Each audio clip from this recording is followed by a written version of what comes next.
हमारे पास ये बॉडी है और बॉडी के अंदर H2 के अंदर मैं लिख रहा हूँ दी एप स्टेशन, ठीक है ना। सेव करवा रहा हूँ उसको मैं अपने पास। याद रहे कि आपके पास फोल्डर होना चाहिए प्रॉपर जिसमें आप सेव करेंगे इसे, सेव करके रखें। तो ये एक फाइल है मेरे पास,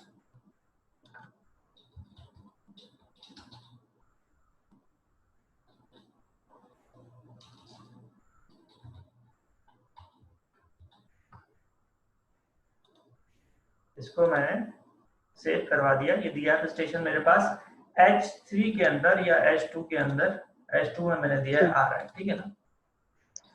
अब लेट्स से कि इस पे मुझे कोई प्रॉपर्टी लगानी है, तो मेरे पास यहाँ पे अगर मैं इंटरनल इनलाइन स्टाइलिंग कर रहा हूँ तो यहाँ पर ये स्टाइल दे सकता हूँ मैं। स्टाइल देखिए, हमने टेक्स्ट अलाइनमेंट चेक करी हुई है, कलर चेंज किया हुआ है, फॉन्ट फैमिली किया हुआ है, फॉन्ट साइज किया हुआ है, काफी सारी इस तरह की चीजें हमने की हुई हैं।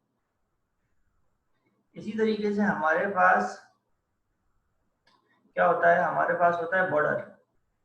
तो बॉर्डर के अंदर हम क्या देते हैं कि बॉर्डर का कलर देते हैं, ठीक है। हम देखिए चेक करते हैं इस पे बॉर्डर, और दोबारा लिखा मैंने बॉर्डर,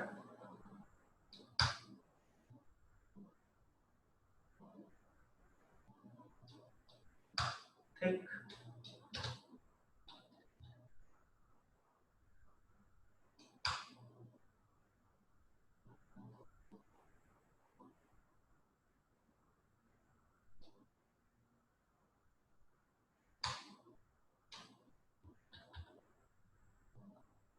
तो अब ये देखिए कि ये दी ऐप स्टेशन के ऊपर मेरे पास, दी ऐप स्टेशन पे मेरे पास क्या क्या आ गया, बॉर्डर आ गया, और ऊपर नीचे बॉर्डर थिक भी है मेरे पास, और बॉर्डर जो है मेरे पास वो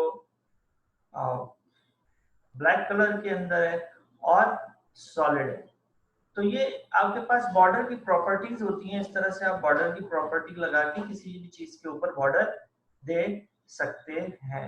अब चूंकि ये H2 है और H2 आपके पास एक पूरा ब्लॉक लेवल एलिमेंट होता है, इसलिए इसमें पूरी की पूरी लाइन आपको नजर आ रही है कि ले ली है। अच्छा, हमारे पास एक टैग और होता है बड़ा सिंपल सा, और वो होता है स्पैन का टैग। स्पैन का टैग क्या होता है कि आपको कोई नॉर्मली टेक्स्ट लिखना है, उस पर आप कोई हेडिंग अप्लाई नहीं करना चाह रहे, कोई और दूसरी चीज अप्लाई नहीं करना चाह रहे, तो आप सिंपल स्पैन का टैग दे दें। स्पैन का टैग क्या होता है कि सिंपली दी ऐप स्टेशन आपके पास लिखा हुआ आ गया, ठीक है ना। आ जाए। अच्छा, अब इस टैग को मैं डिजाइन कर रहा हूँ और स्टाइल में जाके इसका फॉन्ट साइज चेंज कर लेते हैं, और फॉन्ट साइज इसका 24 कर देते हैं। फॉन्ट फैमिली इसका चेंज करके वर्डाना कर देते हैं।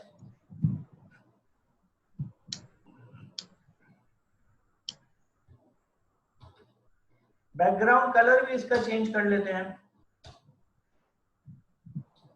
ये कर देते हैं। अभी इसको चेक करते हैं। तो देखिए ये दिया स्टेशन आपके पास कुछ इस तरह से, ठीक है ना। दिया स्टेशन आपके पास कुछ इस तरीके से आ गया।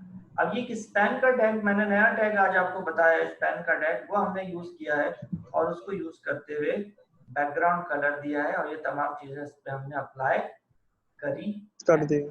ठीक है ना। अच्छा, अब ये काम यहाँ पे थोड़ा सा देखिए मैसी हो रहा है, तो मैं क्या कर रहा हूँ कि यहाँ से ये इसको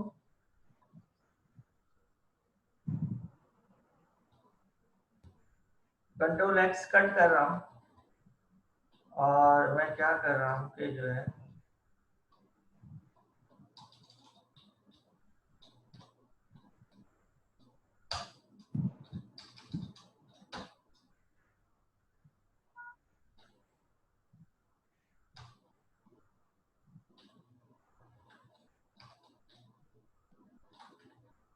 मैंने क्या करा है, हेड के अंदर जाके स्टाइल का टैग लगा दिया और सारा स्टाइल वहां पे ले आया। स्टाइल यहाँ पे लाने का मकसद ये है कि मैंने स्टाइल को अलग कर दिया, हेड के अंदर ले लिया और एक डॉट C1 बना के उसको क्लास बना दिए।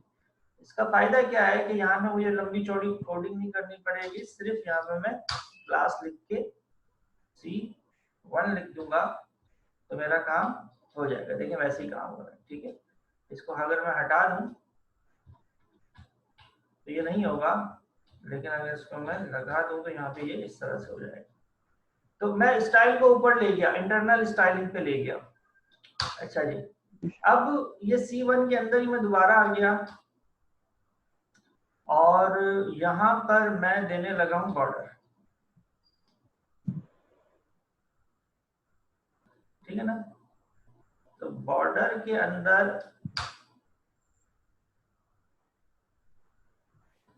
कलर मैंने दिया लेट से ये, ठीक है।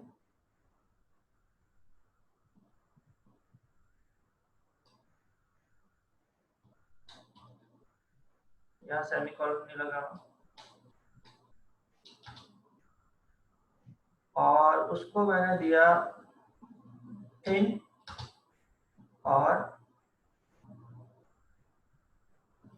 सॉलिड, ठीक है ना। देखिएगा मैंने क्या करा है, बॉर्डर देकर तीनों चीजें एक ही लाइन में दे दी हैं। इस तरह से भी आप दे सकते हैं और मैं चाहूं तो बॉर्डर अलग अलग करके भी सारी चीजों को दे सकता हूँ। तो देखिए इससे अगर आपको नजर आ रहा है बहुत एक थिन सी लाइन बन गई किस कलर की, ये हमारे पास मरून सा कलर है, ठीक है ना। अच्छा, इसी के अंदर मैं ये थिन की जगह चेंज करके जरा सा देखता हूं, 3px दे दिया मैंने। थिन की जगह क्या दे दिया, 3px दे दिया मैंने।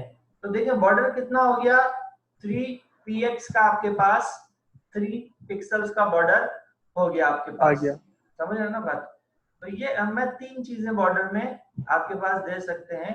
एक तो ये कि आप इसको कलर दे सकते हैं, इसको साइज दे सकते हैं, इसकी टाइप आप बता सकते हैं, सही है ना। तो इस तरह से ये बॉर्डर दे सकते हैं आप किसी भी चीज को। अच्छा, इधर ही मैं आ जाता हूँ और नीचे एक और चीज लिखता हूँ, यहाँ पे स्पैन का टैग ले लेते हैं। स्पैन का टैग मैं इसलिए यूज कर रहा हूँ कि इसके अंदर बाय डिफॉल्ट किसी किस्म की कोई प्रॉपर्टी नहीं लगी हुई होती, तो इसको डिजाइन करना आसान होता है कि आप अपनी मर्जी से इसको डिजाइन कर लें।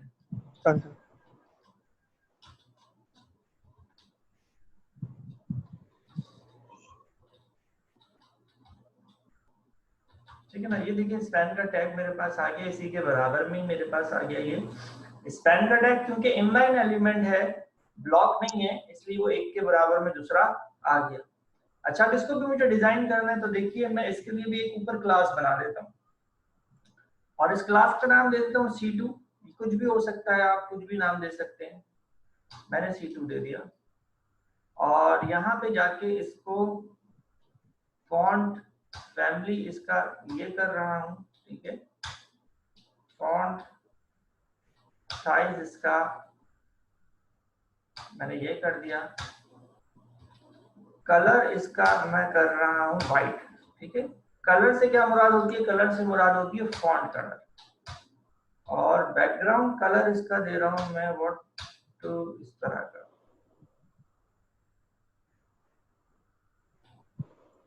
ठीक है ना। अब इतना काम मैंने किया, इसको मैं चेक करता हूँ। तो देखिए यहाँ पे मुझे क्लास लेनी पड़ेगी,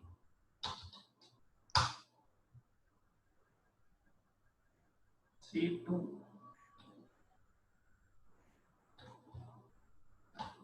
तो देखिए मेरे पास इंस्टीट्यूट ऑफ इंफॉर्मेशन टेक्नोलॉजी का एक मखसूस फॉन्ट हो गया, एक मखसूस बैकग्राउंड हो गया, और ये आपके पास कुछ इस तरीके से आ गया है। अच्छा, जब इसमें भी मैं चाहता हूँ बॉर्डर लगाना, तो इसमें मैं गया बॉर्डर, लेकिन इसमें मैं क्या करता हूँ कि देखिए इसमें मैं कंप्लीट बॉर्डर नहीं लगा रहा। बॉर्डर में एक प्रॉपर्टी है मेरे पास,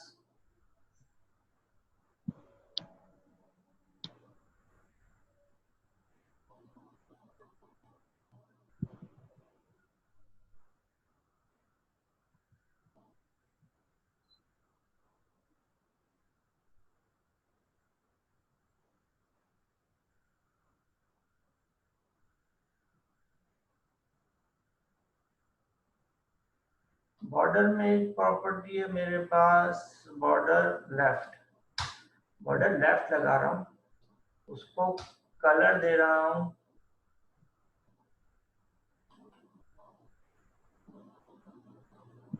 लेफ्ट साइड ये कलर दिया है और 5px और सॉलिड, ठीक है ना, ये 3 चीजें दी। तब आप इसको आप चेक करें कि देखिए यहाँ पे आपके पास क्या लग गया, यहाँ पे आपके पास बॉर्डर लग गया और बाकी कहीं पर भी बॉर्डर नहीं लगा क्योंकि हमने लेफ्ट साइड पे लगाया था। और ये आपके पास कितना px का लगाया था, मैंने 5px का लगाया था।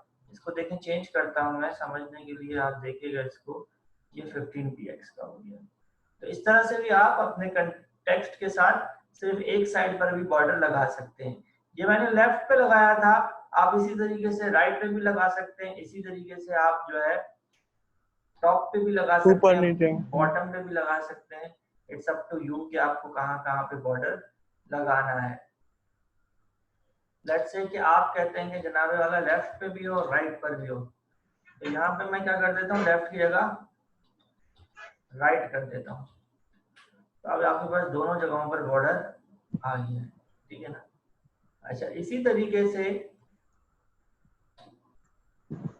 आप बॉर्डर के अंदर मुख्तलिफ स्टाइल हैं, यानी आप बॉर्डर को डैश भी कर सकते हैं और डैश की सूरत में बॉर्डर आपके पास आने लगेगा, यानी स्पेसेस आएंगे बीच के अंदर, और भी उसके स्टाइल हैं, वो भी आप बॉर्डर के दे सकते हैं।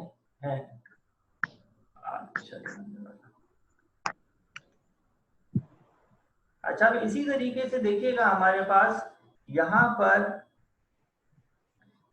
बीच में आपके पास क्या है, यहाँ पर बीच में आपके पास स्पेस है थोड़ा सा। मैं चाह रहा हूँ कि ये जो स्पेस है ये स्पेस ज्यादा हो जाए, ये जो दोनों एलिमेंट्स के बीच में स्पेस है ये स्पेस ज्यादा हो जाए, और ये इंस्टीट्यूट ऑफ इंफॉर्मेशन टेक्नोलॉजी थोड़ा सा और राइट साइड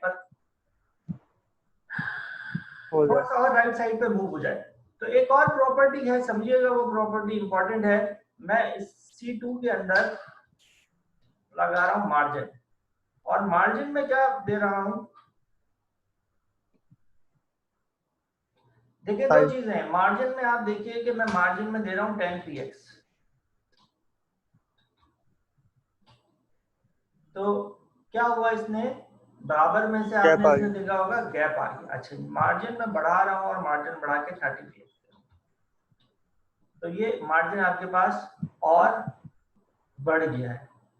मार्जिन में और बढ़ा रहा हूं, 80px दे रहा हूं, तो ये इस तरह से आपके पास आप जैसे जैसे मार्जिन देते हैं वैसे वैसे क्या होता है कि जनाबे वाला आपके पास स्पेस बढ़ता जाता आता जाता है।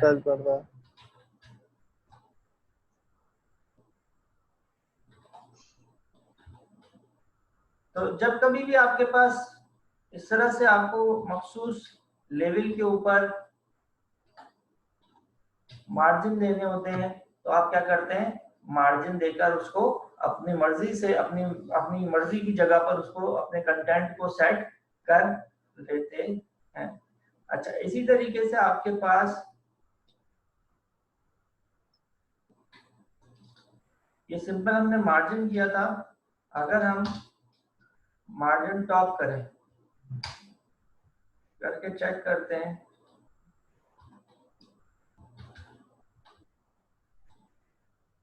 अच्छा मार्जिन टॉप अभी यहाँ पे इससे अप्लाई नहीं हो रहा है।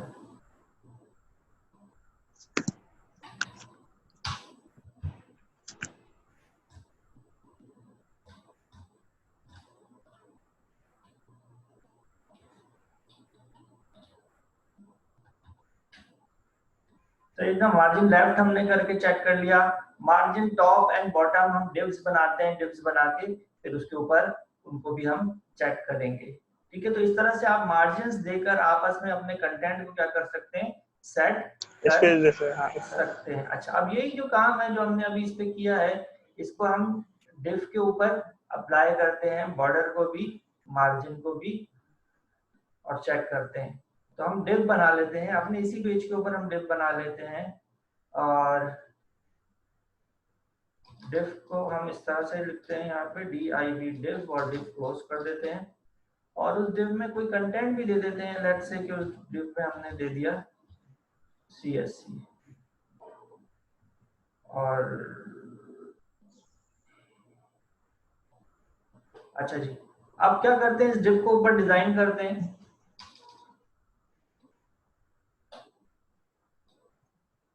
C3 में दे रहा हूँ क्लास का नाम। अब ये चूंकि div है तो इसमें आपको क्या देनी होती है, विड्थ एंड हाइट भी देनी होती है। तो इसको मैंने दे दिया लेट्स से 150 px इसकी विड्थ और इसकी हाइट क्या दे दी, वो भी 150 px हमने दे दी। बैकग्राउंड कलर आप इसमें दे सकते हैं, तो बैकग्राउंड कलर हमने इसको दे दिया दिस और दैट्स इट। फिलहाल इसको इसी तरह से हम div को मैं ये क्लास अप्लाई करके इसको चेक करते हैं फिलहाल। तो ये आपके पास देखें div आ गया। अब ये div आपके पास बिल्कुल ऊपर दी एडमिनिस्ट्रेशन के साथ मिलकर आ रहा है, तो मैं चाह रहा हूं कि ये थोड़ा सा मार्जिन आ जाए इसके अंदर और ये ऊपर से स्पेस छोड़ दे थोड़ा। तो मार्जिन देके इसको मैं चेक करता हूँ 15 px। देखिए इस तरह से आपके पास मार्जिन आ रहा है, समझ रहे हैं बात को। अच्छा जी, इसको मैं करता हूँ 25। अब आप गौर कीजिएगा कि ये जो मार्जिन इसके ऊपर अप्लाई हो रहा है वो किस तरह से अप्लाई हो रहा है कि ये जो है आपके पास हर डायरेक्शन में आगे बढ़ रहा है। समझ रहे हैं बात आप, यानी ये लेफ्ट दो साइड, डायरेक्शन। हाँ जी, ये लेफ्ट साइड से जो मार्जिन ले रहा है ये ले बेसिकली राइट साइड से भी रहा है, लेकिन क्योंकि राइट साइड पे कोई जब चीज नहीं है इसलिए आपको समझ नहीं आ रही है। ये टॉप से भी ले रहा है, बॉटम से भी ले रहा है, लेफ्ट से भी ले रहा है, राइट से भी ले रहा है। समझ रहे हैं बात, ये बात इंपॉर्टेंट है, ये बात समझिएगा। देखिए मार्जिन से क्या हो रहा है, चारों तरफ से वो मार्जिन ले रहा है आपके पास div जो है। ऊपर चूंकि हमारे पास स्पैन का टैग था वो लाइन बाय लाइन चलता है, इसलिए वो टॉप और बॉटम पे नहीं ले रहा था आपके पास मार्जिन, लेफ्ट और राइट पे ले सकता है वो सिर्फ। अभी आपके पास चूंकि div है तो ये आपके पास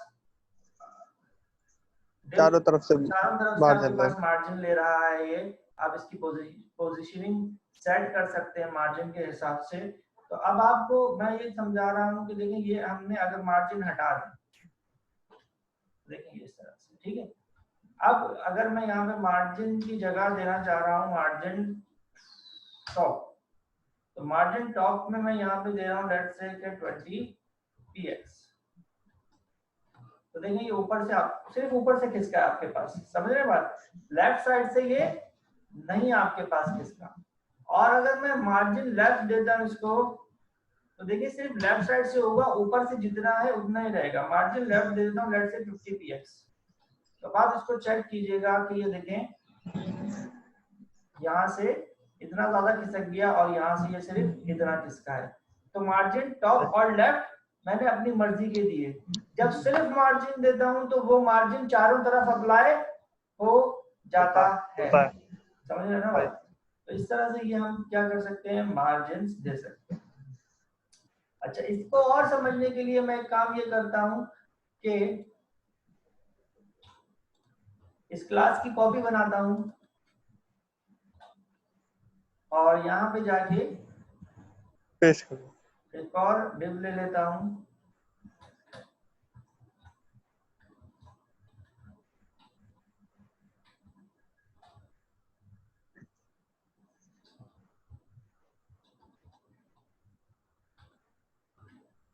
तो ये देखिए मेरे पास एक और div आ गया है। अच्छा, इसका कलर चेंज कर लेता हूं ताकि वो एक जैसे ना लगे। बिल्कुल। अब ये देखिए कि ये मेरे पास DSC इस तरह से बन गया, ठीक है ना। अच्छा, अब ये DSC मैं इसके बराबर में लेकर आना चाह रहा हूं, तो उसके लिए क्या करना पड़ेगा, उसके लिए हाँ भाई सुंदर, क्या करना पड़ेगा, उस दिन करा था ना। हाँ बताओ। टेम्पलेट में करा था, फ्लोट लेफ्ट किया था, तो जो C4 है उस पर जरा फ्लोट लगा के चेक करता हूँ।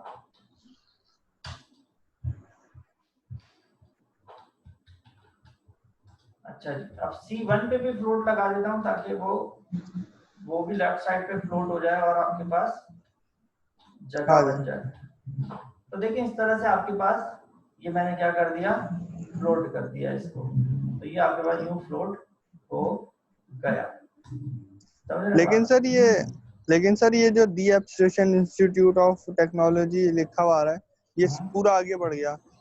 हाँ जी, ये पूरा आगे इसलिए बढ़ गया कि देखें हमने जो दी एप स्टेशन और ये चीजें हैं ये किसके अंदर मौजूद है, स्पैन के टैग के अंदर मौजूद है। स्पैन का टैग ब्लॉक लेवल नहीं होता, यानी स्पैन का टैग पूरी लाइन नहीं लेता जितनी स्पेस चाहिए होती है उतनी स्पेस लेता है और बाकी जगह छोड़ देता है। तो जैसे ही मैंने फ्लोट लेफ्ट लगाया तो फ्लोट लेफ्ट लगाने की वजह से क्या हुआ कि जो भी अवेलेबल जगह थी उस जगह पर ये लेफ्ट साइड पर उस जगह पे जाके ये दोनों सेट हो गए और इन दोनों आगे खिसका दिया। क्योंकि ये किसी डिस्क के अंदर मौजूद नहीं है, किसी कंटेनर के अंदर मौजूद नहीं है और ये इटसेल्फ इनलाइन एलिमेंट होते हैं, तो ये मासूम से हैं, ये आगे खिसक गए और ये फ्लोट लेफ्ट हो गए। समझ रहे हैं बात आप? जी। अच्छा जी, अब मैं आपको जो बताने लगा हूँ वो ये कि देखें इसका मार्जिन टॉप हमने कर दिया लेट्स से 60, इसका कर दिया 120। अब आप चेक करें कि ये देखें ये इस तरह से खिसक गया आपके पास, ठीक है। अब इसी तरीके से C4 का जो मार्जिन लेफ्ट है उसको मैंने कर दिया 150।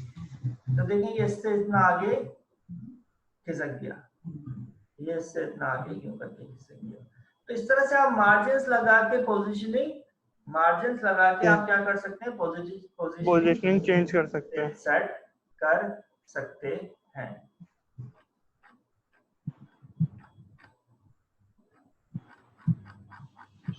अच्छा जी, इसी के अंदर देखिए हम बॉर्डर देते हैं, एक और टॉपिक समझते हैं। इसी के अंदर बॉर्डर हमने किया हुआ है लेकिन उसमें एक चीज और बतानी है आपको।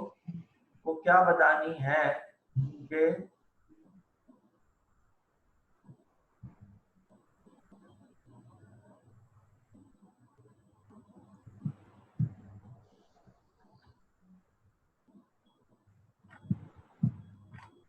अच्छा उसके लिए मैं एक और डिव ले रहा हूँ, जो चीज आपको बतानी है। डिव मैंने लिया, डिव क्लोज कर दिया, ठीक है। और यहाँ पर मैं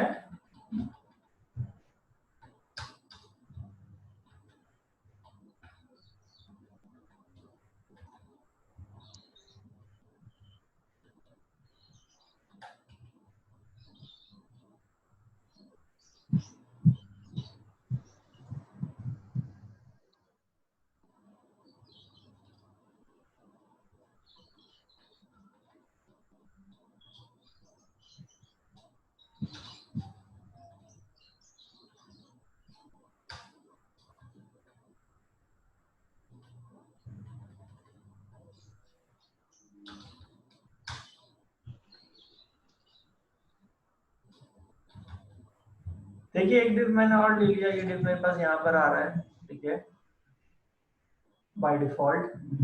और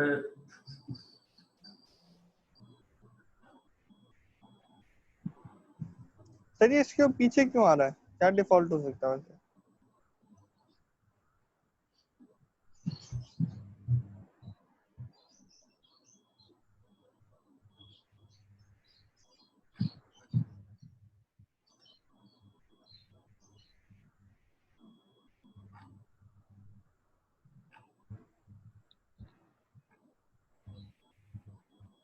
असल में देखिए उसकी हमने पोजीशनिंग दी हुई है ना बाकी डिव्स की, तो इसने अपने आप डिफॉल्ट पोजीशन पर ही इसको ले गया है।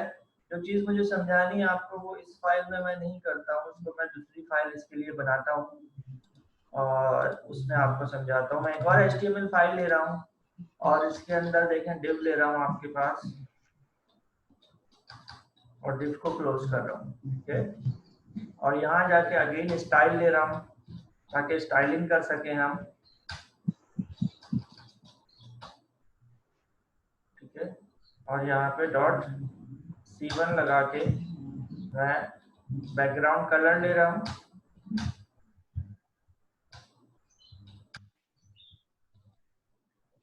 विड्थ ले रहा हूँ जैसे 300 px और हाइट भी कितनी ले रहा हूँ 300 px,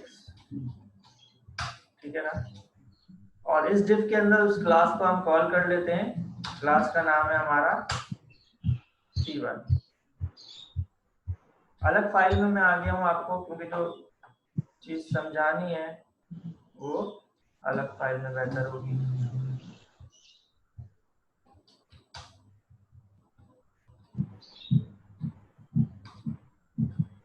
अब आप देखिएगा इसको, ये हमारे पास एक अदर डिव आ गया, सही है। अच्छा, अब जो है मैं इसी तर्ज पे एक और डिव दे रहा हूँ, और उस डिव के अंदर जो क्लास होगी वो C2 होगी, और उस डिव को जो मैंने डिजाइन करा है वो C2 के नाम से किया है। सही है। यहाँ पे सिर्फ मैं बैकग्राउंड कलर चेंज कर देता हूँ।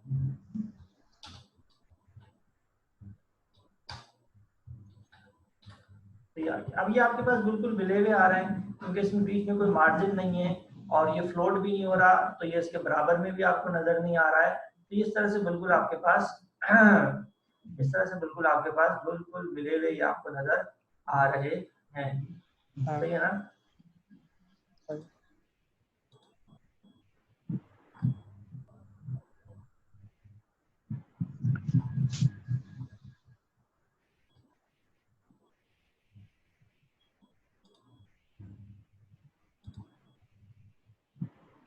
अच्छा, अब मैं क्या कर रहा हूँ देखिएगा कि मैं C1 को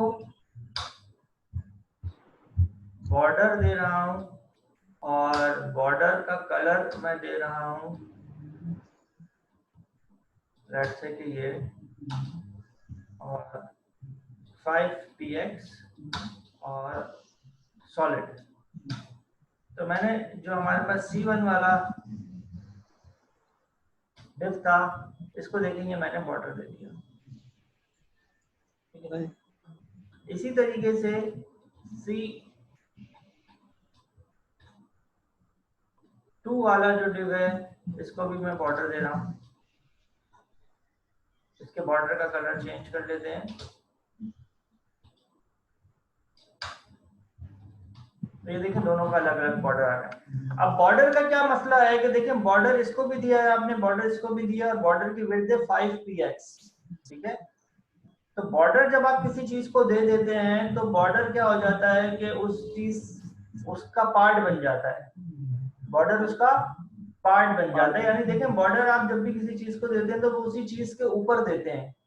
तो ये बॉर्डर क्या है कि बॉर्डर इसके बाद लगा है और ये इसका पार्ट बन गया। इस बात को समझिएगा, इंपॉर्टेंट बात है कि देखें इसकी जो विड्थ है वो 300 px है और हाइट भी 300 px है, ठीक है ना। और इस पे बॉर्डर कितना दिया है आपने 5px, तब इसकी विड्थ कितनी हो गई 35। 30। हाँ भाई, विड्थ 35 नहीं हुई, 305 नहीं हुई इसकी विड्थ, इसकी विड्थ हो गई 310। क्यों? 5 बॉर्डर ऊपर जी, दोनों साइड पे बॉर्डर डाला है ना जी, दोनों साइड पे बॉर्डर आपने लगा दिया, तो 5px ऊपर 5px नीचे, तो 10px, तो इसकी विड्थ कितनी हो गई 310, और हाइट भी 310 हो गई। समझ रहे बात? तो बॉर्डर से क्या होता है कि बॉर्डर आपकी विड्थ और हाइट के अंदर जाके एडजस्ट होता है और आपका जो भी कंटेंट है उसको उसी हिसाब से बना देता है। अच्छा जी, इधर एक और चीज मैं आपको बताने लगा हूँ, और वो क्या है कि ये जो नीचे वाला हमारे पास डिव है, यहाँ मैं बॉर्डर नहीं लेता, यहाँ मैं लेता हूँ क्या कहते हैं उसको, मार्जिन। नहीं मार्जिन, वो जो टीचर यूं करके गोल गोल बना देती है उसके ऊपर, कॉपी के ऊपर, क्या कहते हैं उसको, रॉन्ग का निशान वाला था। हाँ, मार्किंग नहीं, मिस्टेक को जो राउंड किया जाता है उसको क्या कहते हैं इंग्लिश में? सर्कल। अबे सर्कल नहीं, आउटलाइन। सही है ना। जैसे किसी चीज को आपको आपको किसी चीज को मार्क करना होता है तो आप उसकी गिर्द आउटलाइन बना देते हैं। तो आपके पास एक प्रॉपर्टी आउटलाइन की भी है, तो आउटलाइन हम देने लगे हैं इसको, ये डार्क ग्रे, ठीक है, 10px और सॉलिड। नीचे वाले डिफ को क्या दे दिया हमने, आउटलाइन दे दी। तो देखिए नीचे वाले डिफ को आउटलाइन दे दी। अब आप इस बात को समझिएगा, देखें आउटलाइन आप देखा होगा आपने, आउटलाइन किसी भी चीज को आप इस तरह से आउटलाइन कर देते हैं, तो देखिए ये आउटलाइन इसके ऊपर आ गई है, ऊपर वाले डिफ के ऊपर आ गई है। तो आउटलाइन और बॉर्डर में फर्क यही है कि आउटलाइन किसी भी चीज की आउटलाइन बना देती है, बॉर्डर उसके साथ अटैच नहीं करता है, बॉर्डर उसके साथ अटैच होता है। आउटलाइन उसके साथ होती तो है, लेकिन वो बेसिकली उसको सिर्फ मार्क कर रही होती है, उसका पार्ट नहीं बनती है। उसको क्या कर रही होती है, सिर्फ मार्क। देखिए इसने साइड में से भी स्पेस आपके पास ले लिया, बिल्कुल कॉर्नर से मिल गया, ऊपर भी इसको ओवरलैप कर गया, ये साइड में से भी ओवरलैप कर गया। तो ये आपके पास बॉर्डर है जो ओवरलैप कर जाए बाकी आगे पीछे की चीजों से। ये आपके पास क्या है, बॉर्डर आउटलाइन है। बॉर्डर क्या होता है, बॉर्डर उसी चीज का आपके पास क्या बन जाता है, पार्ट बन जाता है। तो ये दोनों में आपके पास क्या है, डिफरेंस है मौजूद, ठीक है। तो इस तरह से देखिए आज कुछ मैंने प्रॉपर्टीज जो आपको करवाई हैं वो क्या है, सीएसएस की प्रॉपर्टीज है। अब ये बहुत ज्यादा जरूरी है कि आप ये सारी की सारी प्रॉपर्टीज को अप्लाई करें और इसको अप्लाई करके फर्क देखें कि किस प्रॉपर्टी से आपके पास क्या हो रहा है, ठीक है ना।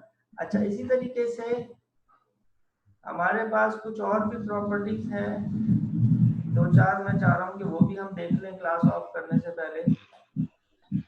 लेट्स से कि यहाँ पर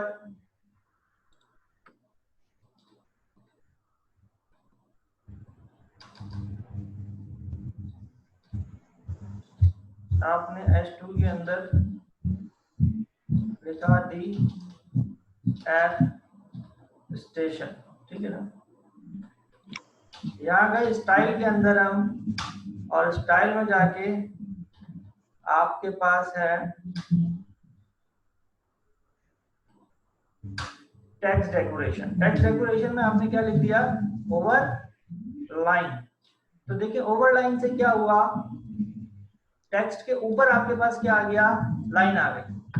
टेक्स्ट डेकोरेशन को क्या कर दिया आपने, ओवर लाइन। इसी तरीके से टेक्स्ट डेकोरेशन की और भी प्रॉपर्टीज हैं।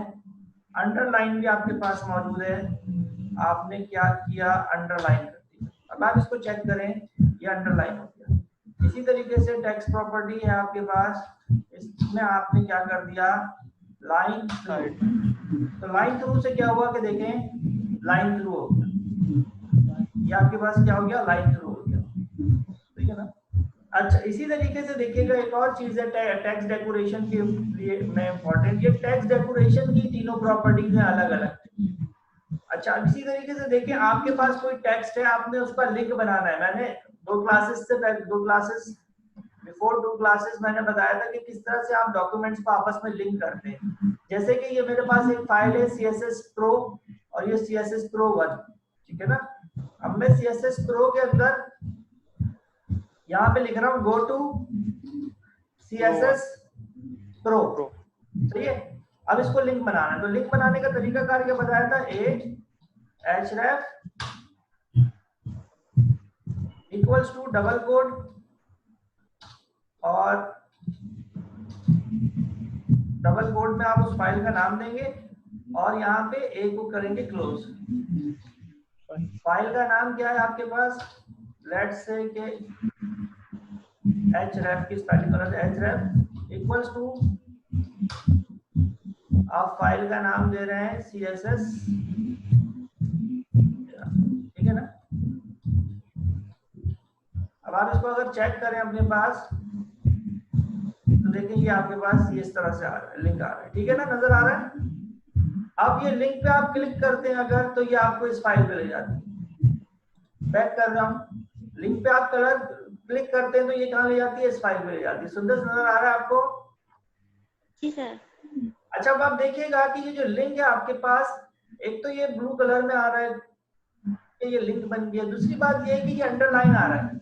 अंडरलाइन हमने दिया नहीं है, अंडरलाइन आ रहा है। क्यों अंडरलाइन आ रहा है कि जब आप किसी चीज को लिंक बनाते हैं तो वो क्या हो जाता है, अंडरलाइन हो जाता है। तो देखिए अब इस अंडरलाइन को अगर मुझे खत्म करना है, इस अंडरलाइन को मुझे खत्म करना है, इसका कलर भी मुझे चेंज करना है, तो देखिए Ahref के अंदर जाके स्टाइल लगाऊंगा मैं और कलर में जाके इसका कलर दूंगा लेट से ब्लैक। चेक करता हूँ तो देखिए ये ब्लैक हो गया, ब्लैक हो गया ब्लू से। अच्छा, और ये मुझे लाइन भी हटानी है, ये लाइन भी मुझे हटानी है। तो देखिए क्या कर रहा हूँ, टेक्स्ट डेकोरेशन जो अभी मैंने यूज किया था उसको कर देता हूँ व्हाट, नन। टेक्स्ट डेकोरेशन को क्या कर दिया, नन, क्योंकि बाय डिफॉल्ट लिंक बनाने की वजह से वो क्या हो गया था, अंडरलाइन हो गया था। तो टेक्स्ट डेकोरेशन को क्या कर दिया, नन। तो देखिए ये टेक्स्ट डेकोरेशन नन हो गया। लिंक है अपनी जगह, अभी लिंक है बट टेक्स्ट डेकोरेशन नन कर दिया और कलर को क्या कर दिया, ब्लैक कर दिया। ब्लैक कर दिया, सही है ना। तो ये आपके पास इस तरह से बन गया। तो ये आज की क्लास में CSS प्रॉपर्टीज हमने की है। प्रॉपर्टीज अभी खत्म नहीं हुई हैं, अगली क्लास में मैं कंटिन्यू करूंगा। अब मैं चाहूंगा आप लोग इसकी प्रैक्टिस करें, जितनी भी प्रॉपर्टीज आज करवाई हैं अच्छी तरीके से। कोई मसला हो आप सवाल कर सकते हैं, और मैंने टेम्पलेट बनाने के लिए दी हुई है तमाम लोगों को, तो वो टेम्पलेट भी आपने कंप्लीट करनी है। ठीक हो गया? जी सर। क्लास ऑफ कर रहा हूं मैं। अल्लाह हाफिज। क्लास इसी तरीके से देखिए MWF में ही चलेगी, 9:30 बजे कोशिश करूंगा मैं क्लास शुरू कर दूं। कभी लेट हो गया तो 10 बजे, लेकिन मंडे, वेडनेसडे एंड फ्राइडे इसी तरह रेगुलर क्लास होगी अब। सही है जी? Okay sir. ओके जी, अल्लाह हाफिज।